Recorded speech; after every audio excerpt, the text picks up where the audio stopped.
as you need advertising to set up your brand and sort of create brand consciousness across, right? So it's a very key industry for all of us.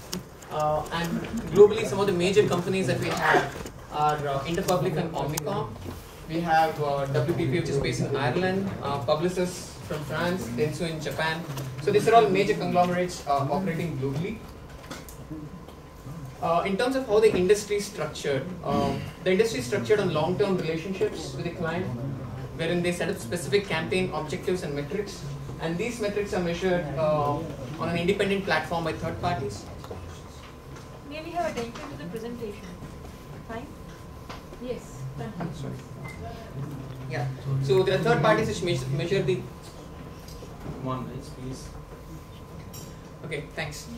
There are third parties which measure the effectiveness of the advertisement, and they have metrics specifically which capture the how good the ad campaign is doing, and they are paid based on a contract which specifies how well the ad campaign is working on. What we have done over here is we're showing you the industry size specifically with regards to India across all channels that we have, and it's a $1 billion INR industry specifically to India. And these are all the various channels that we have, and we're also giving you a breakdown of the segmentation and the industry spend across each of these segments. And just one quick point on it over here is that television is the highest when it comes to spend. And this data is as of 2010. We were not able to get the latest data, so this is data as of 2010. Now moving on, as a precursor to discussing Porter's 5 forces for this industry, let's look at how the competitive landscape for this industry is. In terms of competitive landscape for this industry, the key in this industry is your creative skills and your client relationships. This industry is hugely dependent on your creative and intellectual capability. In terms of how the industry is paced, this industry has got a huge fragmentation, but on the top end of the industry, it's highly consolidated with maybe 10 to 12 companies globally which rule the roost in many ways and which run all the major ad campaigns across. And the strategy and the main purpose of this industry is to provide end-to-end solutions in terms of branding and advertising in line with the strategic goals of the company.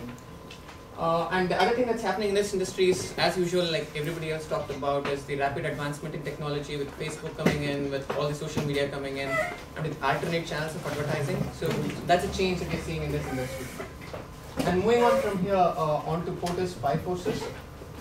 If you look at the threat of new entrants, and specifically with regards to entry barriers, in this industry, the existing players have erected pretty solid entry barriers. It's not so easy for a new entrant to come into this industry and establish himself or get above average performance.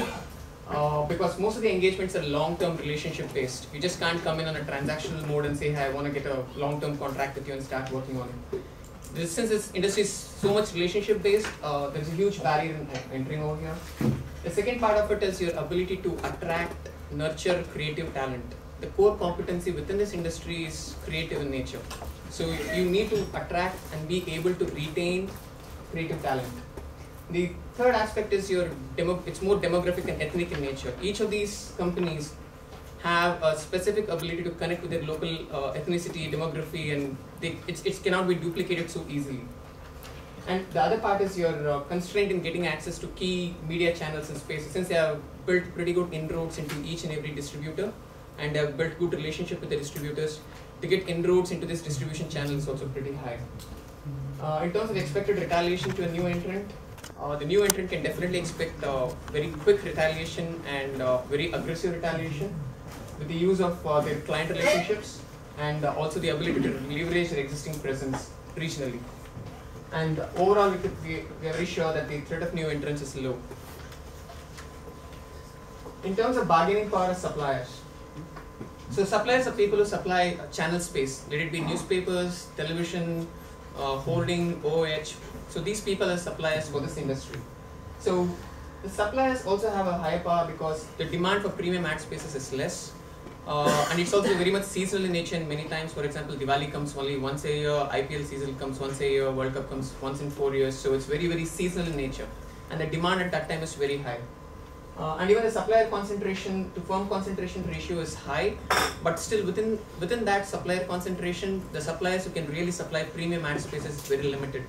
So And even forward integration, the other risk that we see is forward integration. So forward integration is a possibility again with social media, wherein a company, rather than going to a ad agency, can say, you know what, I myself can run an ad campaign on Facebook in a limited way, but we see that as a minor risk rather than a large scale risk, because no company would want to dilute and say, I want to run a complete ad campaign to brand myself.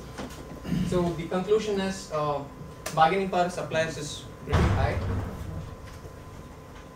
In terms of bargaining powers of buyers, so the buyers would be large companies, Nike, name any company which is large, they're all the buyers for this particular industry. So the buyers are large and their ad campaign budgets are also very large. So they have a huge amount of leverage in dictating terms of engagement, right? And the other end of it, having a company like Nike as your client adds a lot of prestige to the ad company, and that gives a big kick to them, and that also ensures better business in the future.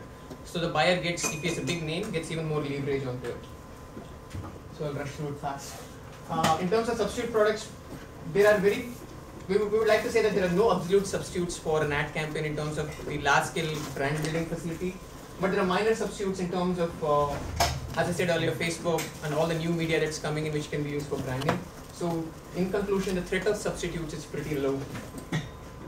Rivalry among existing competitors, there are high stakes within this industry to build credibility, so rivalry is very high since the budgets for ad campaigns are pretty large. And having high profile clients, as I said earlier, adds to your premium. So rivalry is very high in this industry. So in conclusion, we would like to say that the advertising industry is not an attractive industry to enter to obtain above average returns. So moving on from 5 forces, this is a product that we are comparing with. As I said initially, we are comparing DDB Mudra's McSpicy ad with O&M's KFC grilled chicken ad. So this was a campaign comparison. McSpicy started this campaign primarily focused towards their online properties. They created a site and they created a QR code and asked customers to go use that QR code to visit that site and sort of look at a social interaction over there. As a result of that campaign, they had 50,876 CTRs, click-through ratios, and it was the 15th most watched video on YouTube. So these are all the numbers that we have. So it generated pretty good engagement, but it's much more of one-sided engagement. On the other end, for KFC, KFC had a tagline that sets you on fire.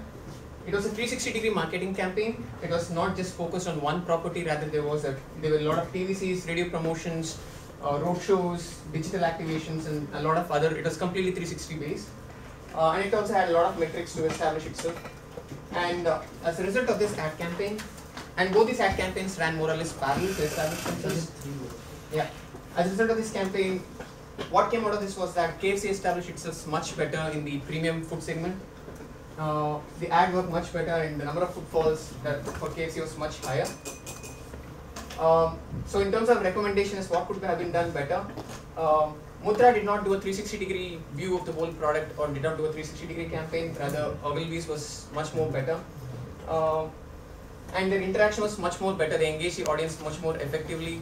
People could upload videos, people could engage, people could talk back and say how they enjoyed the product. They could upload videos of themselves engaging the product. So O&M's ad worked much better, and it was in fact nominated for the Golden Lions Award at Cannes. So this is the analysis that we have. So what recommendation you are giving, because you're analyzing it? Yeah, the recommendation to whom and what? Sorry, I didn't. You want to give recommendation to? So with regards to both these ads ran parallel in nature, and they both targeted the same segment. They targeted the premium food brand in QSR segment. They both ran at Q4 of 2011. And they both were vying for almost the same spot. Okay, so you're just trying to say that O&M has been better than Mudra? Yeah, right? Mudra. Okay, fine. Any questions from the house? Either they didn't understand. Have you made any study or got any study about the impact of these two ads on the sales? Yeah, that's what we have here.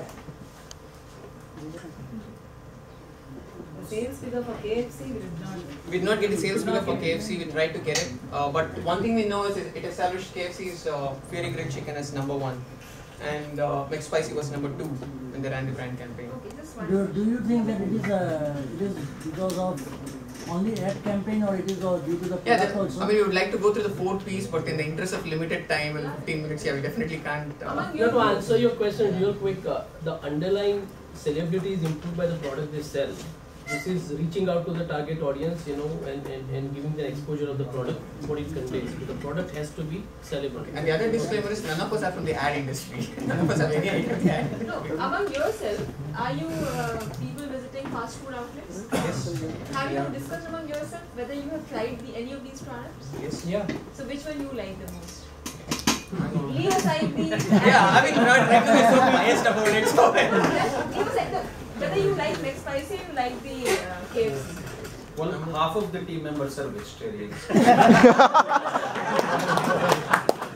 That's a good answer.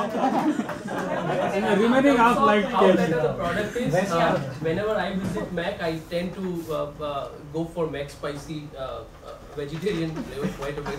Okay. So it has connected me. So you were not able to figure out among yourself which one you found better. Because Yeah. you know what? The one thing to say, whenever you compare the campaign, you always try to have some feedback from the consumer. And when you're limited consumer, I think in this class if you might have asked, you were able to get some input and then you can say that whether the campaign really worked or not. yeah, Right? but we were very aware of the No, I agree. nuances. You have done a good job in that way as you were. Thank you very much.